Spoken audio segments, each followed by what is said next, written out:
Powerfully imperfect. Remember, perfection is a lie, but excellence is achievable. Nowhere in life is that more true than with you and your spouse or in any relationship that you're in. We are here to be powerfully imperfect. I'm Kevin Wazan, Coach Kevin. My wife, Coach Whitney Wazan. I don't know if there's any better example of being powerfully imperfect than us.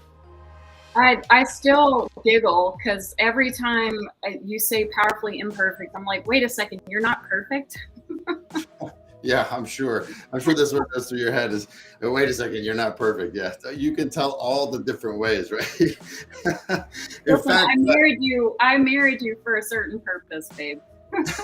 I think it was Seneca who used to say that if you hear that someone's talking about you, right, they're saying all the ways that you've fallen short and they're talking shit about you, basically, although they didn't say talking shit back in the day. But if you hear someone talking shit about you, that you should actually get in touch with that person to tell them all the ways you're really screwed up instead of the ways they think you're screwed up. If you think that's what's wrong with me, let me tell you what's actually wrong with me, right? Today, we got a powerful conversation. Just so you guys know, we run a program called Coaching, Not Counseling for Couples.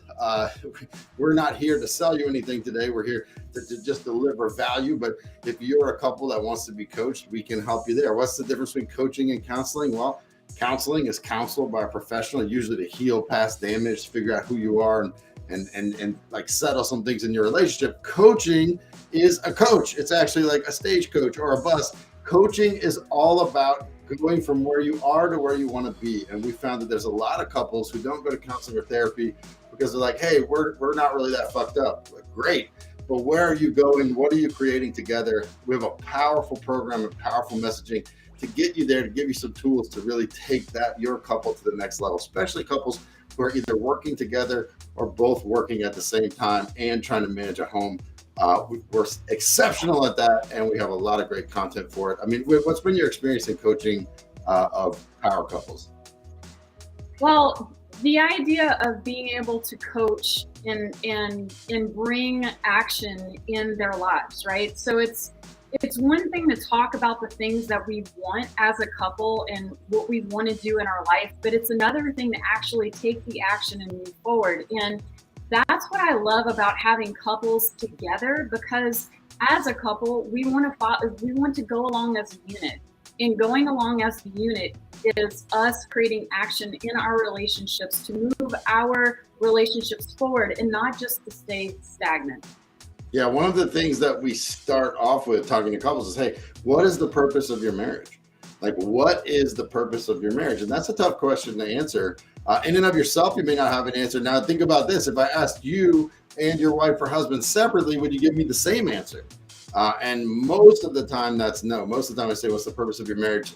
If I don't just get a blank stare and I get something about kids, right? Which I can tell you, we have 2 kids now who've left the house and 2 more who are going to leave over the next 2 years. That's a really short-lived purpose. I mean, it's awesome, but I'm telling you, that cannot really be. Ultimately, every family is a family of 2. So that purpose for you and your spouse, or that purpose in your person, had better be greater than just raising kids. We have the privilege of raising 5 kids ourselves. Another reason we're absolutely powerfully imperfect. But that's not what we're here to talk about today. Today, we're here to talk about the most famous of all phrases inside of a marriage: I'm fine. We're going to talk about I'm fine. This is one of Whitney's favorite things to tell me. And one of the things I used to actually believe it or not. I don't necessarily believe it anymore, but I'm fine. Like, what are these two? They seem like just 2 small little words, I'm fine, but they have so many and so much meaning.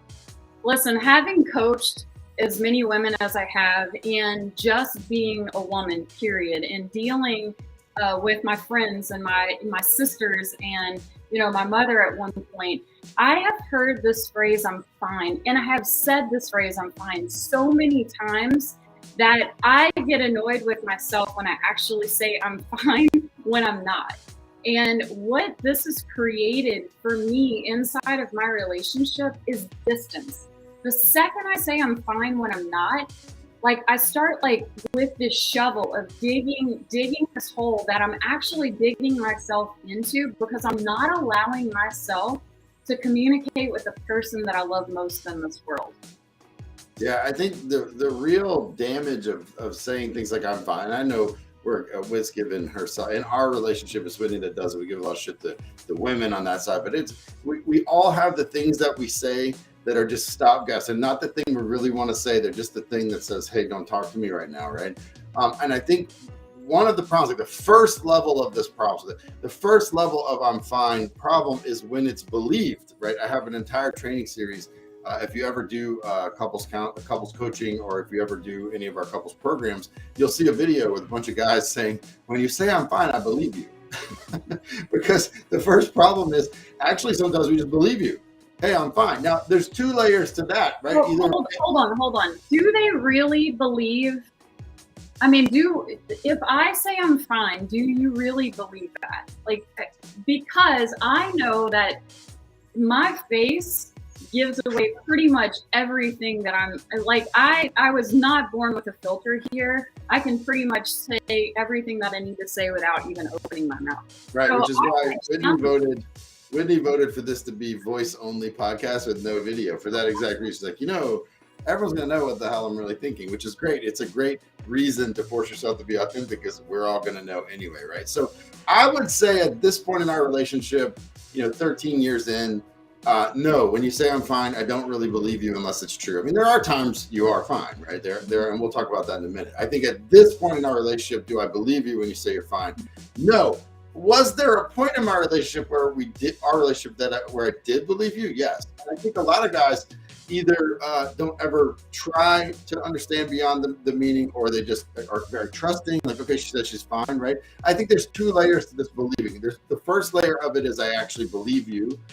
You're convincing, you're trying to hide something, and you're effectively hiding it, whatever it is. And we'll talk about that in a minute, right? The second layer is there are times when I come in, I know you're not fine. And I'm like, hey, how you doing? And you're like, I'm fine. And there is a little part of me that's like, fuck you, you're not fine, but I'm going to let you be fine. You know what? Cool. I'm just going to believe you. And almost as a challenge, you're like, I'm just going to believe you. You say you're fine. Cool. Then you're fine. Because I don't want to deal with it. Because I'm going to have to dig and fight so hard to figure out. Like, I don't want to spend 20 minutes to get you to admit you're not fine, and then have to spend 20 minutes to talk about why you're not fine. Like, if you don't want to talk about it, fine. Then you're pretending to be fine. I'll pretend to believe you, and we're good. Now, think about how kind of like out of sync and out of touch that is as a couple. It's really not great. But I think a lot of couples live in that place.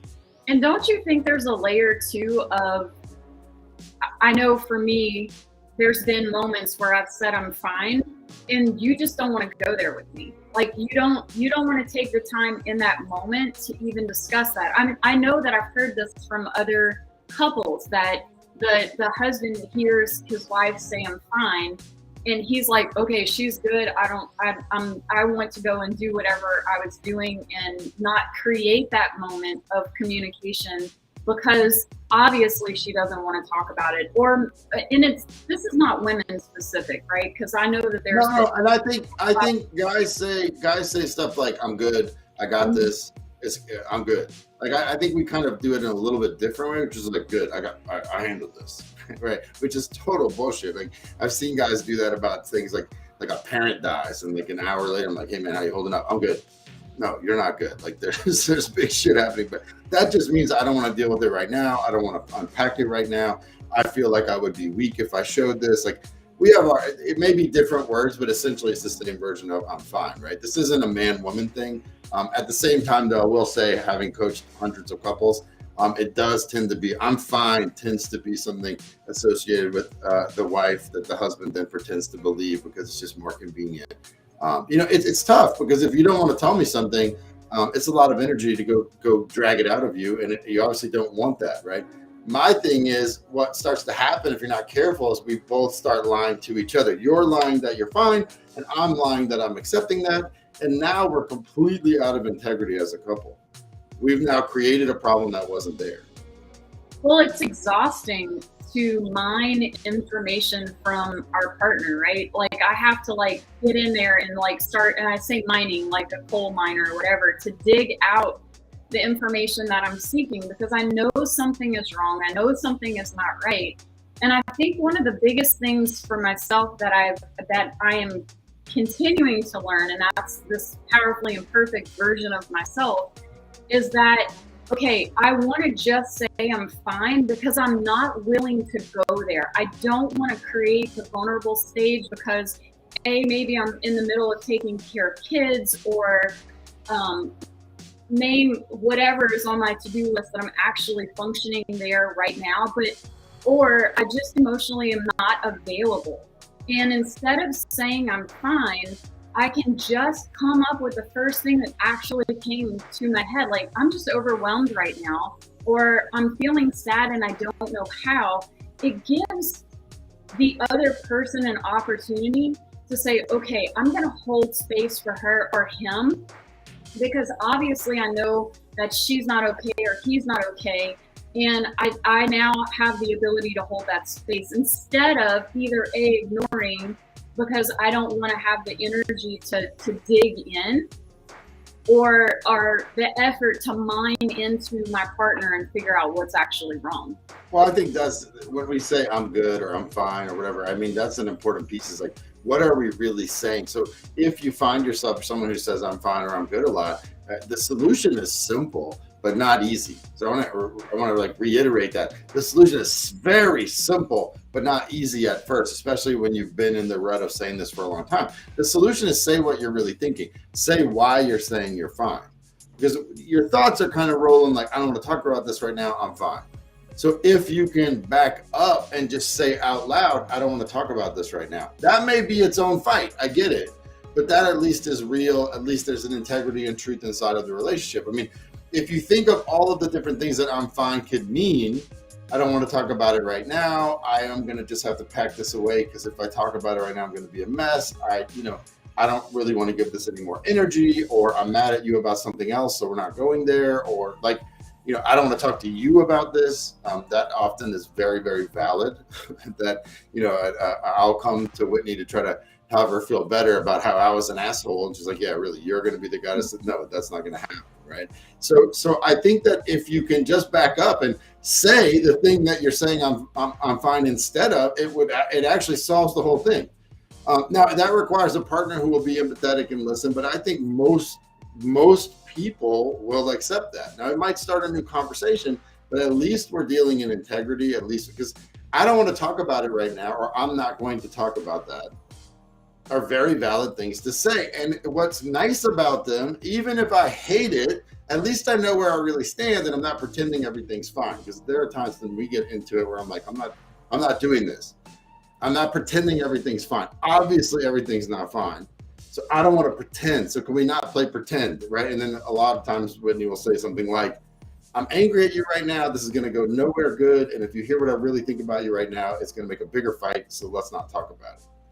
Now, I don't like that, right? And sometimes I'll maybe throw something back, like, well, let me hear it. But oftentimes, like, okay, I mean, what am I going to do? At least I know where she really is. We can really move forward in integrity instead of both pretending. Once you start pretending, you're going down a rabbit hole that will create instability and insecurity in your relationship, period. Well, I think it comes with reps too. There's a lot of reps with you and I. We've been together for a long time, and it's you have given me grace, I have given you grace in terms of us failing forward as a couple, for those moments when I say I'm fine, and you can see like all the nonverbal communication, my arms are crossed, or I have my angry eyebrows on, or whatever it is, that you've given me the grace in those moments to say, okay, she's really not fine. And to not be the person on the other side that just says, oh, I know you're not crying, and be ugly about it, but say, hey, I can tell that something's going on with you, and when you're ready to talk about it, I'm here for you. And giving each other the grace, and know that as the couple and as the person that says I'm fine or I'm good and nothing's wrong, and you know that something's wrong inside of yourself, to just allow yourself, like, hey, like today, when that moment of I'm fine comes up, just to try on something different, whatever that looks like, knowing that, hey, maybe the way your partner responds is going to not be the way you hoped he or she would respond. Well, and I think also though, like that in that moment, like if I'm the person you're saying you're fine, I know for a fact you're not. Yeah, I have for sure at times been really ugly. Like we both know you're not fucking fine. Let's come on, right?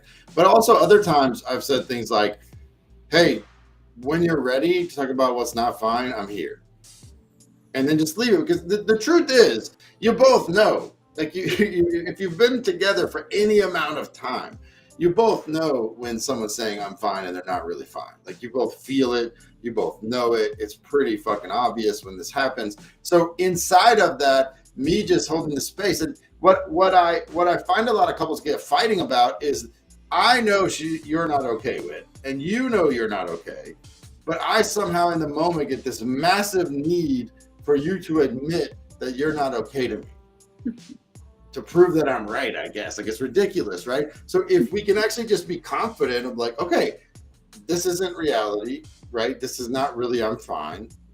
And I don't have to force the issue like an asshole. So hey, I'll be here when you're ready.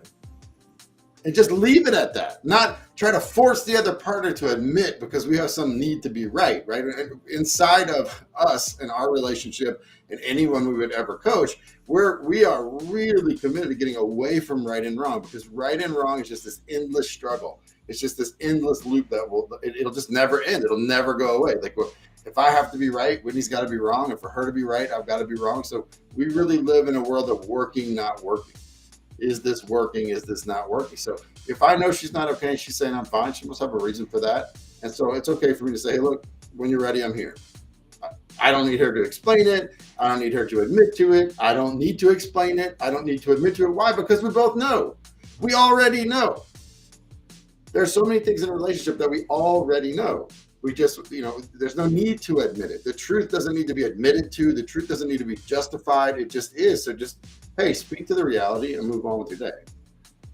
In my experience with couples, in my experience with us, there's in a relationship, there's usually an over communicator and an under communicator. And PS, in our relationship, I tend to be the one that is more shut down, and Kevin tends to be the one that's more, I want to talk about it right now, and I want to talk about it until it's completely solved and over.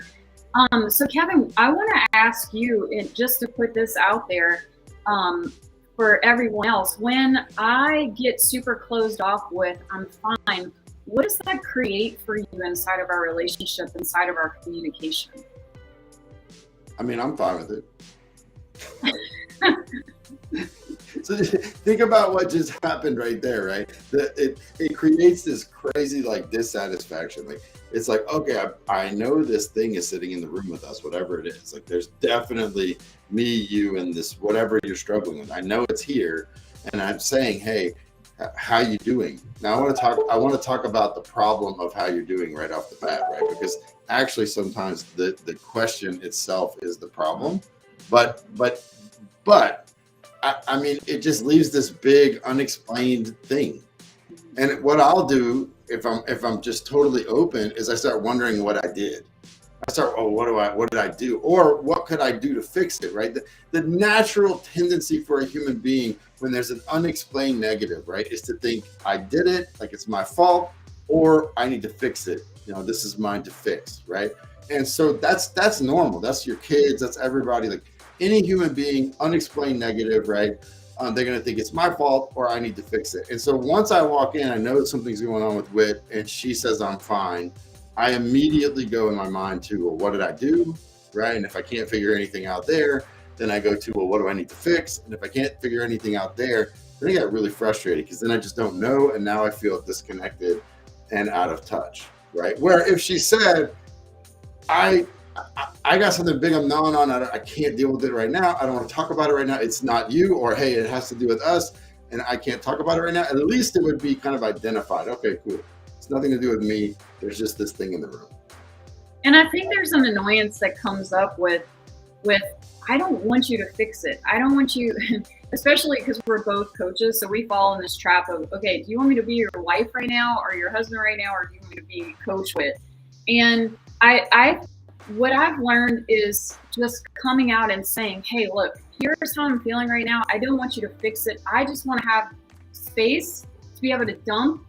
And then usually in that process of dumping, I like pull back and say, okay, actually, here's how you can help me. Or here's how I see the path forward with how I'm feeling. Because I get so like pissy when it's like swoop in and try and save me or fix it. Because a lot of times I don't want you to fix anything. I just want you to hear me out. And also, I don't want to tell you how I'm feeling. I'm fine. Exactly. So some of the problem with I'm fine is the question that we asked before. So a little bit of the problem with I'm fine is me asking, hey, how you doing? Because sometimes I just want to know how you're doing, and that's fine. Like just generally, I mean, especially in America, that's almost how we say hello. Hey, how you doing? Right? I don't know that anyone really cares how you're doing, but it just has become a way that we say hello, right? Which frustrates me because like if you're going to ask me that, like stick around for the answer or let's have a conversation, right? But I think part of the problem with I'm fine is the question that was asked right before I'm fine, which is, hey, how you doing? When I actually may know. I could actually walk in and be like, hey, I feel like something's bothering you. We okay? Are you okay? Right? Now, you may still say I'm fine, but that's a little more real for me. I mean, a lot of times I'm asking you how you're doing, knowing that I think there's a problem and wanting to kind of get into it, see if you need help or whatever. But I don't know how to just say, obviously, you're having a problem. Can I help you? Or can we talk about this? I get nervous about that because it feels like an accusation. So I'm not really being fully transparent or authentic to begin with, and that becomes its own problem as well. So, I mean, I think when we're walking in, if what we're really asking is, I see you're in turmoil, can I help you? Saying that might be better than you okay. I think sometimes too, we create this like our partner should be reading our mind situation. Like, of course you guys were born with a crystal ball and you should just automatically know. I think some of the times that are, especially at the end of the day, when you're walking into a house that is busy with the chaos of our life happening, and we've already dealt with like 20,000 things that have happened during the day.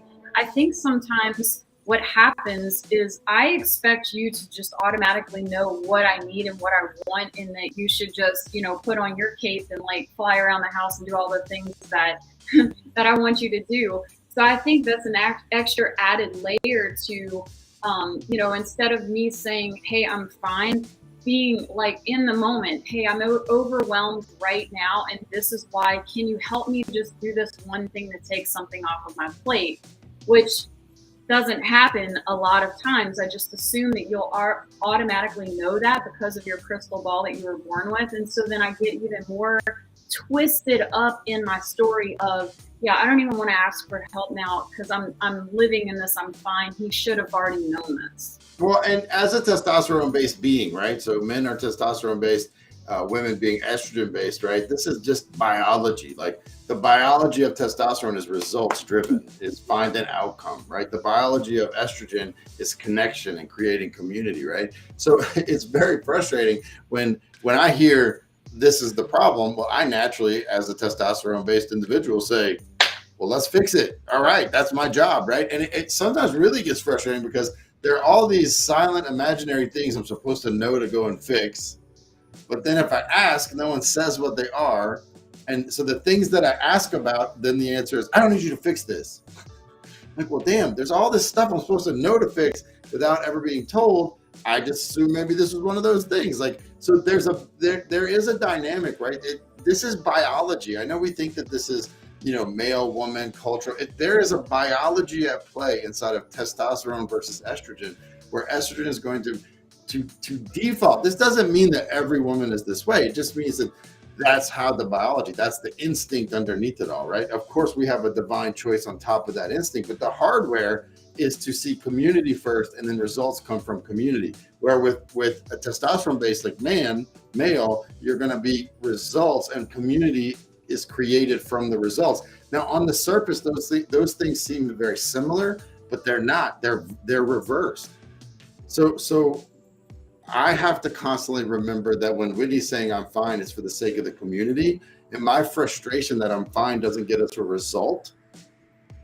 For the sake of the community, maybe I just need to deal with that frustration a little bit. Like understanding that I'm fine. She may be avoiding a conversation for the good of the community, right? For me, I just want a result on whatever it is, and the community will figure itself out later. Those are opposite driving factors. It's going to be hard for us to calibrate on. And we just have to see that. Just be patient with one another. I think what Whitney said is really good. Just having some grace with one another, right? And accepting, hey, I'm fine. Okay, if you want to be fine, that's great. I essentially don't think anyone's ever fine. At the point that you're going to the trouble saying, I'm fine, you're not. No one who's actually fine will say, I'm fine. Like I'm just that's not a thing people say, right? That people who are fine don't say I'm fine. They say something else like, yeah, it's a good day, or I'm really content, or nobody who's actually fine says I'm fine, because that might be misconstrued. You know what I've started to practice, and again, this comes with reps. It's not, as you're giving yourself this grace to do this, to try on something different, know that it's going to take practice. And something that I've started to do is at the grocery store, when the lady who is checking out my groceries, or the guy that's checking out my groceries, says, hey, how are you doing today? Instead of instantly going to, I'm good, is I just say whatever's in that moment. Like, man, I'm in a rush right now because I've got to get home to do carpool and cook dinner, or do whatever the thing is in that moment. And I've started to practice that with people that I don't really know, because it's easier. Because there's not that it's almost easier to be vulnerable like that to a stranger than it is to the people that mean the most to you in your life. So start practicing that on with maybe the barista that you go to get your coffee from, or again, the person at the at the grocery store who always will say, hey, how are you doing today? So if you're someone, to wrap this up, if you're someone whose partner is always saying I'm fine, and you really want to end this, or if maybe you're someone who says I'm fine a lot and you're realizing, oh man, I'm not really fine. How do I course correct this? Let me give you one piece of advice that has worked really well for Whitney and I. Figuring that out in the moment when Whitney is saying I'm fine and I know it's not true, that is the wrong moment to try to have a conversation about how I'm fine is never real, because now I'm just magnifying and multiplying the problem, right? It's when you'll think about it because it's happening and you're like, oh, I heard a podcast about this. You're totally wrong. When you say I'm fine, it's never true. That would not don't do that. Don't do that. That would not be the moment to figure this out. So my advice to anyone who has the I'm fine issue coming up, and it's damn near universal. It's hard to find a couple that this doesn't happen to. You may think it's no big deal. Some of you, I think, are thinking here, hey, yeah, we do this, but this works. He knows what I mean. He knows what I mean until he doesn't. And what can happen when we're doing this kind of shadow communication where I'm saying I'm fine, but I really mean this, I really mean I'm not, and he knows, and that works, is you might be saying I'm fine, and he may be thinking something totally different. And it just happens to work out. And then at some point, him knowing what you're really thinking is going to matter, but there's no mechanism to do that because we just say I'm fine, and then he does this thing. I had in my first marriage in particular, years of something being said that I interpreted a certain way. That after years of doing it, I realized I was way off. But she hated how I folded the towels. So did I. But because she said this one thing, I thought, oh, okay, this is how she wants it. And I just acted as if. And then we just had this unspoken thing, which meant what? That we both hated how the towels were folded for like 10 years. That's crazy. Why would we do that? Well, we did that because we had this weird unspoken thing, and there was a lack of integrity in the conversation. Now, how the towels are folded is not that big a conversation, but many of these conversations really matter. So if you're going to try to solve for this, if you're going to try to fix the I'm fine bug, I would highly recommend you have a separate conversation at a time when you're both in a reasonably, good mood / neutral mood, and then bring it up. Say, hey, you know what? I saw this podcast. I say I'm fine a lot. I don't really mean it. I'd like to have a conversation about that. Or vice versa. I think you said you're fine a lot, and I'd love to know what you really mean. So we can be more clear with one another, because clarity is the main ingredient, right, of confidence. If you're going to be confident in your relationship, you're going to need to be clear in your relationship. So saying I'm fine when you're not really fine is a way to add a lack of clarity, which is a way to erode the confidence of the relationship. And relationships don't fail in a minute. Relationships fail over years and years and years as confidence erodes. We lose clarity, and then we start to say, "Well, I forgot who we forgot who we were. Or, I don't know who I am." It feels like it happens in a minute, but really it happens over years of unclear communication. And starting to clear up those channels one piece at a time is incredibly, incredibly useful and effective for couples. So this week, take the opportunity to fail forward inside of your relationship and know that it's gonna look ugly at first and it takes reps to do this. And know that as you start to take these little baby steps forward inside of communication, how it will open up a different world for you inside of your relationship for you to be that powerfully imperfect couple. That's right. This is all about being powerfully imperfect, which means, hey, you're going to fail, you're going to mess up, you're going to make mistakes, and that's okay. You can come back more and more and more powerfully every single time. We're not, perfection is a lie, but excellence is achievable. I think the best thing that can possibly do, like the best thing you can possibly do, is give yourself permission to be shitty at something. If this is an issue for you, give yourself permission to be shitty at it until you're great at it. So guys, if you've enjoyed this content, if you find value in it, please give us a follow, subscribe, whatever it is the button that you think we want you to press. We probably do, because we just love to have more and more interactions. We'd also love to know, what are the things you wish we would talk about? Please let us know. What are the questions, the burning questions you have about you and your relationship? Maybe the stuff nobody likes to talk about, because I promise you there's nothing that we're not willing to talk about, including our own infidelity, our own problems, our own imperfections, which are glaring. And one of the hardest things about doing this podcast, man, we are so imperfect. Who are we to talk about this? We're the perfect people to talk about this, because we'll just show you who we are, warts and all. We're not going to have some big Instagram post about how everything's perfect in our life. Hell, you can meet our kids. They'll tell you about it.